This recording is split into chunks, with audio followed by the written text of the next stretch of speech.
Two of the signature issues that would have the greatest impact on your communities in particular right now would obviously be Medicare for All and UBI. If you can talk about those two in particular that you do support and how that could not only close the gap, but in a way would also be a form of reparations.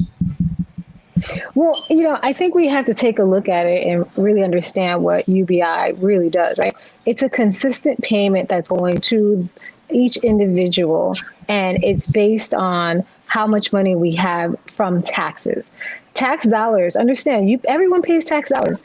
We have to understand where that money is going to. Right now, our tax dollars are being reinvested into industries, not the people. So if we take a step back, especially in the middle of a financial crisis, and start investing into people on a regular basis, what we're finding is that people will actually be paying their survival bills, things like your electricity, your gas. There was a study that was done where they gave people $500 a month for 10 months.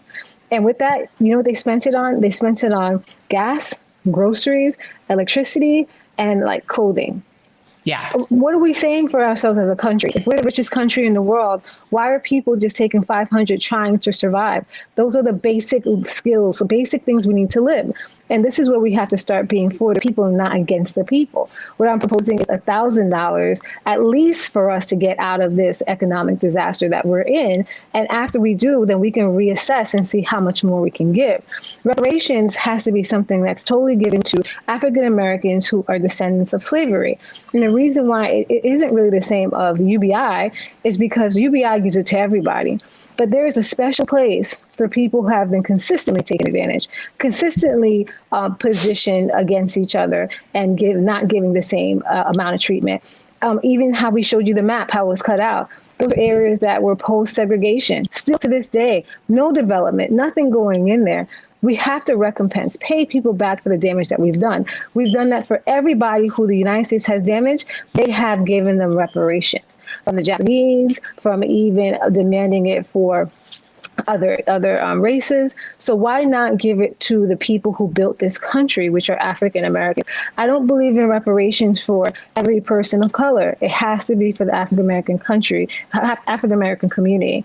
And when we talk about Medicare for All, without Medicare for All, I want everybody to be clear that there will never be healthcare justice without Medicare for All. Every equation they give you, I'm in healthcare. I've been doing this for more than 15 years. You will always be unequal, because there'll always be a system set in place so somebody can buy something better and you're left behind. What Medicare for All does, it's a great equalizer when it comes to healthcare. And healthcare is a basic need. So until we address Medicare for All, we'll always be in a situation where you have high mortality rates for Black women who are giving birth to children. You always have issues with lower income families. We're going to be in this perpetual cycle of poverty without having the two at the same time. It has to be a cumulative plan. Yeah, I completely support reparations. I've seen a few different plans that I think that look really good. I'm open to that. I think it just needs to be decided by Black people. But one of the things in that book I read that was talking about one of the ways in which to really do that is through the tax code, and is one of the ways that you can give direct money. You do it in the form of a tax credit or whatever. Like, I'm so not economically savvy. You, I'm sure, would understand this infinitely better than me. But that was something that made sense to me as well. I'm like, oh, that's a smart way to go about doing it. I mean, it's just a matter of reducing burdens on people that have more of their fair share of a burden. It's enough already. I think it's even more than that. I think we have to really start looking about wealth transference against the aggressors. There are companies right now that were built off the back of slavery. And they're functioning, they're thriving, they're getting tax breaks, they're not paying tax. I mean, we have to actually address the people who were participating in it. And until we're ready to do that, we're just talking about kind of smoothing it over. We can't go halfway when we talk about reparations. We have to go all the way. Either we're going to do it or we're not. And if we're not going to do it, this will always be an issue. I know. It's really no justice, no peace. It's no justice, no peace. I truly believe that we will not ever truly be able to progress like as a people until we address this issue.